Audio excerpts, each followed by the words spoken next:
Hello, welcome back to another Cast a Game on the Age of Bison YouTube channel. I'm your host, SerSharkDad, and I'm joined here today with Bison Master. How's it going? It's going well. You can call me Spades or whatever. It's been a while since I've been on the channel. It feels weird to be in the secondary casting spot, but we'll roll with it. It's going to be a good time. And here we have a great game for you guys set up with the last series of the tournament. And so far, we've covered two games with Rob winning both of those two. And so Gideon AI here needs to kind of recover here if he's going to want the series to continue. And he needs to win this game and win every single game beyond that in order to sweep the series. And so we'll see what happens. But right now, we have an interesting game set up for you, as you can already tell. Gideon with Japan and Rob with Japan on the wonderful map of Ivory Coast. All right. So you, Spades, play a lot more Japan than I do. So in a Japan mirror, what should we be expecting? Well, I mean, the classic thing is Yumi and Ashigaru. Both of those units are some of the more powerful infantry in the game. Expect lots of shrines.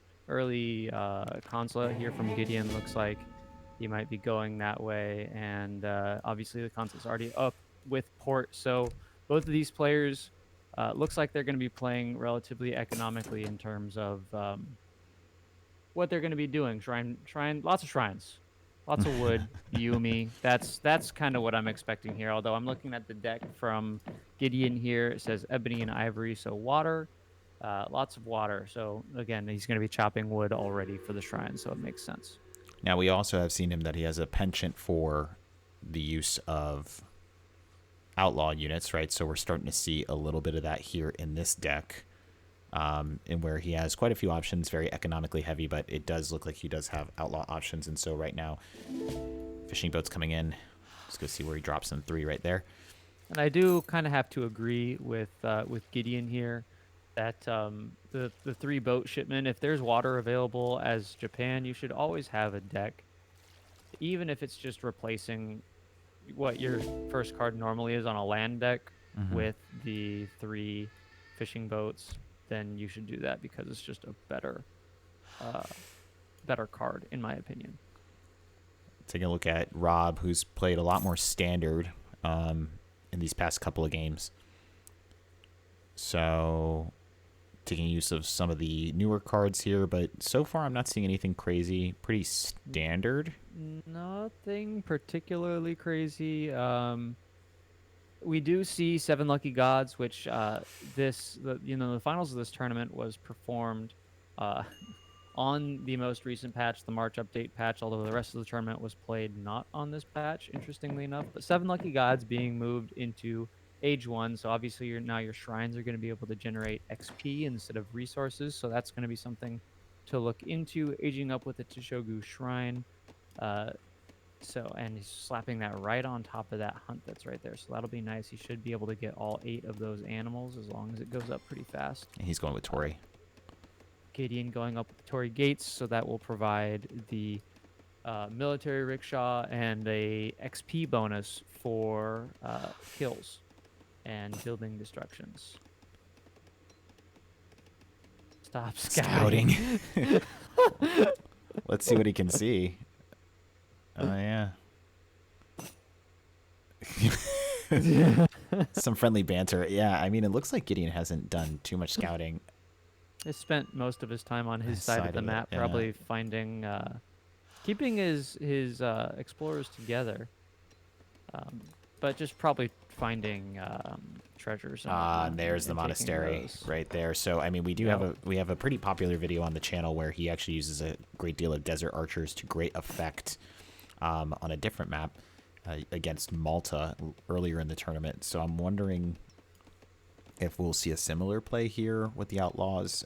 They were proven to be extraordinarily deadly, but like you said, this is on the new patch, so not as effective against hand cavalry anymore as they once were. So I'm wondering maybe Nagi, but I know Nagi are not the best Lancer kind of unit either. So I know 7 Lucky Gods now coming in for Rob. So investing 2 shipments into Age 1 cards, and he's going to get to Age 2 without a shipment, interestingly. So that's something that may slow down his tempo. We'll see if Gideon's able to take advantage of that. And to your point, um, the Desert Archers were really good on release, and they've gone through several different nerfs. Oh, And yeah, so here's ta-da. the difference between, um, these two H2 shipments. Obviously, they're worth more, so Gideon's getting quite a bit more tempo. Yeah, he's going to have units out pretty good and early. It looks like in terms of Rob, now Ashigaru Musketeer, so that's going to be easily countered by the Desert Archer, but not too difficult to switch up. I'm just thinking economically 7 shrines now, and compared to Gideon, who I don't even know if he's built this. Oh, let's see. Well, 5. Okay, so a little bit of scaling there, and I wonder he has not invested any into the water, just the 3 fishing boats start there. These guys apparently use birds to That's impressive. get fish. There's just some well-trained birds. I was corrected. Say. I was corrected in a previous cast where I was like, I do not understand this animation, but you can see the bird does in its beak give the fish. See, look at. Whoop. Anyway, and they just drop it. Where did Gideon drop his military wagon, by the way, from his age up? He dropped it back behind the Torii gates. And he stuck with the consulate. I think I saw Gideon ship the fishing boats from his consulate as a battle goes on here. And actually getting into melee here, trying to take out some of the Desert Archers. One of them going down, but that's, again, easily countered. I wonder what the siege is on these guys. Not fantastic, so I don't think he's going to be able to really push these shrines too much. No, and this looks like where Rob's going to be able to scale, where he's chopping, he's got his shrines on wood. And he's having wood choppers, or having villagers chop wood versus Gideon. Last I looked, his macro was entirely food coin to spam out units as fast as possible. So there's one thing we've learned about Gideon, it's that he hates villagers. Yeah, he wants to be aggressive here. He's going to go ahead and start to go to work here on some of the economy here, but they're going to get sniped by the TC. And like you said, is that he does have this stable here. So, I mean, if he chooses to get the Nagi out, which he is now training Nagi, and he's also double downing on the shrine economy. It helps when your town centers are one-shotting the only units that you have in base. Yeah, only 100 HP. But now, we missed it, but the Portuguese consulate now popping units here. But again, this is a double light infantry kind of mass, and it looks like he's going to go to work on the shrines. Personally, I don't feel like people say, oh, you got to take down the shrines, you got to take down the shrines. I never found it to be. I feel like takes up a lot of time. It's one of those things, as someone who's played a decent amount of Japan, it's annoying. The best way I've found to, the most triggering way anyways, for me, is just like stick a batch of pikemen on the shrines, and you have your main force elsewhere, but just roll around with 5 pikes or 5 musketeers and just destroy shrines. Yeah, I gotcha. It's annoying. Well, with Rob's side of things, I mean, Gideon has got a pretty formidable mass here of Desert Archers. He does have Ashi mixed in just for the potential of hand cavalry, which I know he's going to be anticipating. But 8 Naginata now coming in here on the side of Rob. Quite a few there. And then on top of that, I do believe he was sending in the Yumi shipment and is now getting his diplomatic intrigue in. So he's also massing as well. And it looks like, I don't know, it's anybody's game at this point, just because Gideon does have such a formidable force. It depends on what happens with these Naginata. If the Naginata stay alive and are able to hop onto the Desert Archers, it's kind of game over. But if Gideon is able to protect those Desert Archers with the Ashigaru, we're going to have to find out and see here. Well, he is going to go ahead and go for that stable, as he should be. Does look like we're getting some Portuguese consulate action. Naginata looking to kind of get in on this. It looks like the TC Fire is focusing down some of those units, but the Ashi are still going to be in front, and they're going to be taking damage now from Rob's Ashigaru. Naginata trying to get here on the flank, and like you said, immediately getting on top of the light infantry here, and instantly we have a wipe. That's a deletion. And the daimyo just thrown in here, just far too late for the buff, and now may himself even be caught out. Oh man, I don't know if those Ashy stepping forward there into the pocket basically to anticipate the Nagi, but he had just enough, basically just a simple flank move, and that was it. It almost looked to me as if Rob was timing the destruction of his stable so that the Naginata were able to just walk into the void that the stable created and hop Yeah, right on top of the yeah, desert that's true. archers. The infrastructure was a huge part of it. It looks like some light sieging there, but now I mean that's a huge swing shift. So now the score is relatively even, but Rob definitely in control now, taking these shrines out in the middle. Gonna maybe look to take out this trade post as well. But for Gideon's part, I mean, he still has some units out on the field, and he is gonna go ahead and take down this shrine over here. Shipping Yumi, it looks like he has more desert archers, and the daimyo still up, so that's pretty good. But as you can see, this is a very nice mixed comp that he has here, and he has the Nagi, and it looks like this units are going to be caught out right now. Let's see. I I am curious to see, and as this battle is going on, Rob shipped 7 Lucky Gods, but I don't know that he ever put units or put his shrines to 7 Lucky Gods. Is these Naginata are just gonna hop on top of the Desert Archers. I mean, Gideon needs to change his unit comp a little bit if he wants any shot back into this game. Yeah, and asking you shall receive. It looks like Desert Warrior is now coming in. I don't know if dedicating to the H2 play is going to be it, though, just considering that, I mean, you're going to see Rob's deck. I mean, his economy is going to be scaling, 31, 32, but I thought the score lead was 3K at one point. Okay, now it's 2, but Rob obviously going to come in and start sieging stuff down, and just going to push in and see what he can see and ask questions of Gideon's position here. What are you going to do yeah. now that I'm here? And I'm just clicking back and forth in between because you can kind of see the difference in these gather rates as Rob has doubled down on the shrine economy, and it's now paying off, and still just, he hasn't even really made any more Nagi. Doesn't need it. Oh, geez. Now going to go ahead and siege down this TC. Just straight right click the TC. And You don't have the the units to deal with this. No, he has the mass to And- finish it. Yeah, Gideon. Well, I mean, we've got some units up here to the north, but I don't think that's going to be enough to deal with all the siege that Rob has right now. No, his TC will likely go down here, and he has even more units piling in. And oh, maybe I spoke too soon. We're going to see a little bit of clash here. Javelin Warrior's getting into the mix, but he has a pretty nice little compact use of crossbowmen and Yumi, and so these guys may get torn apart. Naginata now here getting on the side on the Desert Archers, and it looks like that's once again going to be a flank wipe.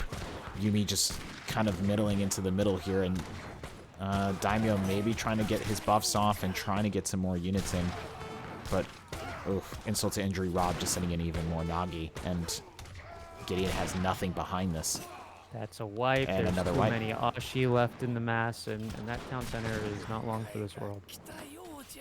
That's rough to see. I mean, you definitely gamble, like we've seen it in every single game, right? Is that he's kind of gambled on these outlaw builds, on using the map, on using these kind of off-colored units. And it just hasn't done well against, Rob's standard play, and there's the GG well played, and that is the series. That is it. Rob is the winner of the 1v1 tournament with that win. Little bit of unfortunate that it was a clean sweep in the finals, but Rob is a very good player, and Gideon, maybe got a little bit too cheeky for his own good. When we know Gideon loves not playing standard, and he didn't get to the finals by playing standard, so Right.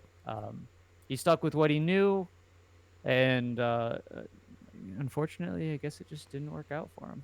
No, you want to put yourself out there, but it's hard because there's two things that we keep talking about in amongst ourselves here in the server. Is that one thing is that the margin of error is so tight for this game, right? And so that leads into the second part of it, where one fight right here, right? Just one big fight, and then that's it. Like, if you have an opponent that knows what they're doing, they can clamp down on that lead and just continue to maintain and extend that lead.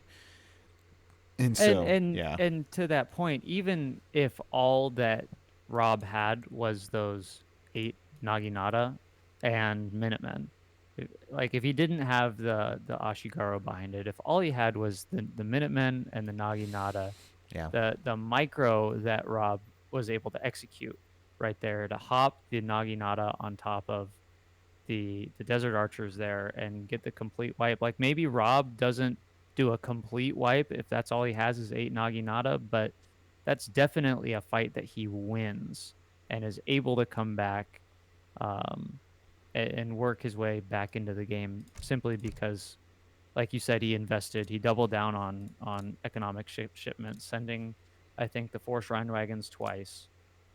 Um, or maybe it was the 5 Shrine Wagon card. I don't recall anymore. Yeah, but you start But to yeah, see, he doubled down on the eco and was able to just press that advantage with good micro. yeah, the greedy age 2 kind of plays coming out, and it's so hard, if you are even a Japan player playing into Japan in an extended age 2, that's where, Japan is thriving. They're very much like Britain actually in that regard, where they, an extended age 2 is kind of how they want to play it, and they want to boom past you. They thrive in the age 2 and the age 4. So, it was just tough. Like you said, is that, Gideon, he was doing something a little bit different, but Rob was doubling down on the economic shipments. He was doubling down on the standard Japan play, and so he was able to just get the counter out and have a really good mix of units, and not much else to it. I'm kind of sorry for the viewer. Like, it's a pretty quick game. You're kind of hoping for a nice, slugfest of 50 minutes for the final, but sometimes it's Well, just how it especially happens. seeing a double Japan mirror, like you might expect both players to go somewhat eco focused, and that just wasn't the case. Nope, not at all. Yeah, Gideon is he's gonna choose violence every time, and so and he Yes, did. yes, he is. All right, well, awesome. With that being said, we appreciate everybody tuning in for the 1v1 tournament. We hope that throughout all the ups and downs of each game that you've enjoyed the content thus far. I promise that we will continue to be here. We will continue to be producing games and podcast episodes and maybe some other new content, some series that we're planning here, side things that we're hoping to do, both in the server and also as a channel. So stay tuned for that. If you're enjoying our content, you like what we do here on the channel, please feel free to leave a like, subscribe, and leave us your thoughts in the comments. We'd love to interact with you guys. Thank you so much, everybody, and we'll see you in the next one.